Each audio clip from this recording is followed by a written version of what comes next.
إلى شخصية سياسية أو قيادية بارزة كان قد انتشر خبر اغتياله ووفاته حول العالم بالإعلام لفترة طويلة، ولكن سنرى هذه الشخصية بتظهر إلى العلن وعلى الإعلام، مما سيثير بشكل صدمة عارمة للجميع. وأنا أرى أن هذه الشخصية القيادية ما زالت على قيد الحياة، وأنا مسؤولة عن كلامي، مما سيفضح الجهة التي قامت وتبنت عملية الاغتيال وتسبب صدمة كبيرة لشعبها وللوطن العربي. وأنا بقول أنه بعده عايش. يعني في صدام حسين، معمر القذافي، بن لادن، عماد مغنية، قاسم سليماني. لحظة بس، حدا من هالشخصيات قولي لي.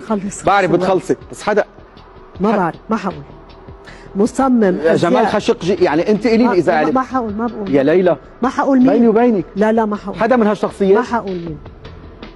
واحد من اللي قلتهم على لا الاعلام هو بكره بيظهر مين. ما انا بس للاعلام.